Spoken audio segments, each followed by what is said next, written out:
Bapak Iketut Sugiarto merupakan salah satu penduduk di Desa Abang Batu Dinding yang memiliki usaha pembudidayaan ikan mujair atau yang sering disebut dengan KJA, Keramba Jaring Apung. Nah, beliau merupakan orang tua saya sendiri. Yuk langsung saja kita ke videonya. Nah, untuk menuju ke tempat pembudidayaan ikan mujair atau KJA, kita terlebih dahulu menggunakan perahu. Nah, Bapak, untuk pertanyaan yang pertama, bagaimana nih proses awal dari pembuatan keramba puniki? Kalau pembuatan keramba itu sebenarnya tidak begitu sulit lah.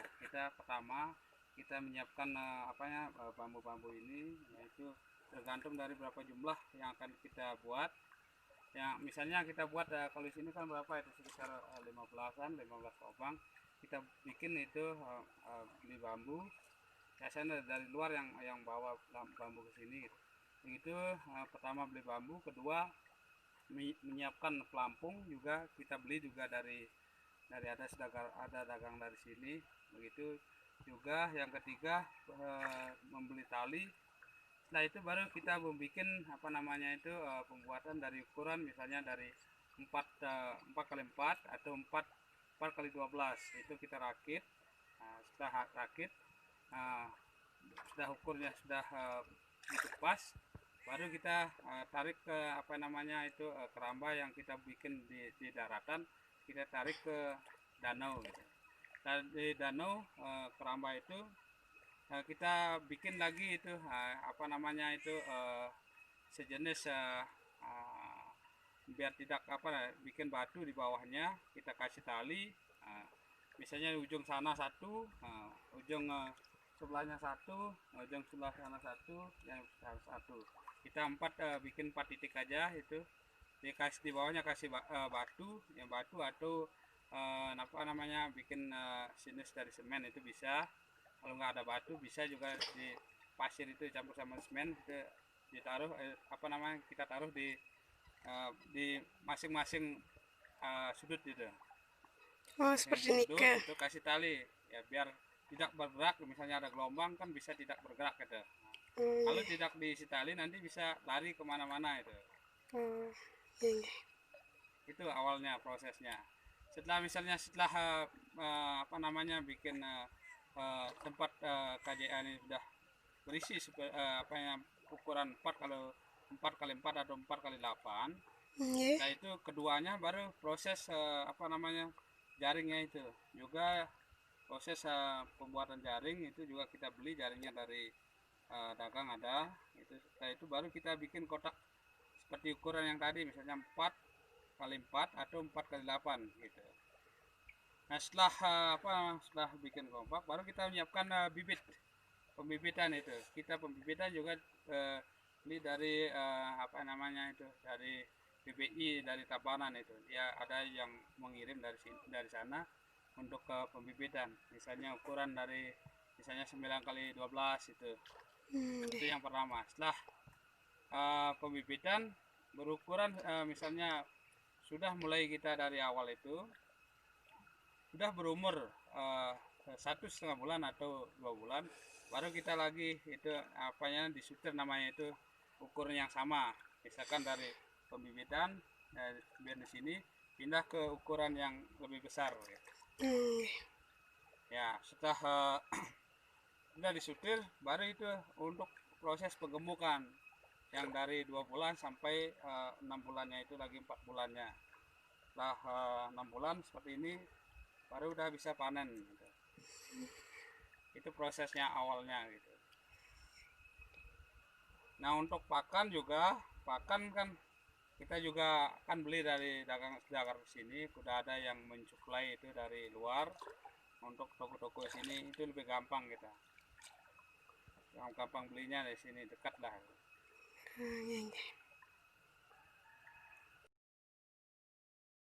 Nah, ini merupakan proses pemberian pakan ikan mujair.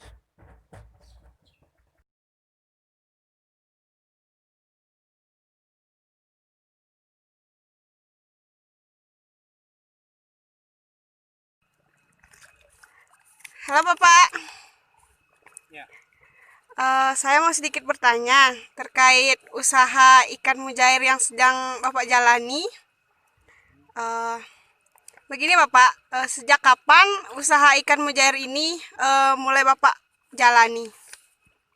Usaha keramba atau KJA ini Bapak mulai berkembang dari tahun 2011 sampai sekarang, dan masih aktif lah kita lakukan di sini.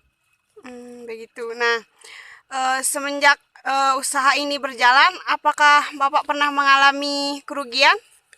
Ya, dulu pernah sekitar 5 tahun lah itu ada jenis endapan dari danau, yaitu yang dari namanya di sekitar Danau Batu itu yang kenal namanya belerang. Dari itu muncullah sejenis gas dari danau yang begitu ikan-ikan yang di seputar Danau Batu itu banyak yang mati. Oh, seperti itu. Nah, Bapak, untuk panennya nih ke berapa bulan ya, Bapak? Kalau panen itu kalau misalnya tergantung juga cuaca, biasanya umurnya yang dulu begitu baru berkembang dari tahun 2011 itu, dulunya panen itu dari awal pembibitan sampai pengemukan itu bisa berkembang sampai 6 bulan bisa panen. Tapi kalau sekarang karena mungkin karena jarak antara keramba dengan KJA kita dengan teman itu jaraknya berdekatan, mungkin juga pengaruh pakan itu agak namanya itu agak berkurang, akhirnya bisa panennya lambat dari 6 bulan menjadi 7 bulan atau 8 bulan baru bisa panen. Oh, seperti itu. Nah, untuk proses penjualannya Nike seperti apa, Pak? Kalau proses penjualan itu termasuk penjualan ikan itu sebenarnya tidak sulit, karena ada dari tubulat kita dari sini di seputaran Bintang Ganu masih banyak ya yang misalnya beli di sini, atau dari luar dari Jawa juga banyak yang beli di sini. Seperti itu. Nah, Bapak, untuk pertanyaan terakhir. Nah, sekarang kan sejak setahun ini kan udah hampir setahun kita terkena yang namanya COVID-19. Nah, Bapak untuk usaha yang sedang Bapak jalani ini apakah terkena dampak dari COVID-19? Kalau dampak COVID-19 itu juga berpengaruh dari hasil panen kita. Yang dulunya kan dari panen itu penjualan bisa artinya sudah dari luar, dari Jawa maupun lokal di sini itu banyak yang berdatangan. Tapi sekarang karena peminat artinya perekonomian tidak berputar, makanya daya beli masyarakat itu agak berkurang. Misalnya dulunya kita panen di seputaran Danau Batur ini bisa sampai 5 ton atau sampai 6 ton per hari. Mungkin sekarang hanya mungkin 2 ton lah, 2 ton untuk seputaran Danau Batur per harinya gitu. Ya, seperti ini ke. Ya, sukses semua Bapak nggih. Nggih. Yang ini udah bisa panen, ini udah 6 bulan. Ya, mungkin lebih dari 6 bulan atau 7 bulan hampir lah.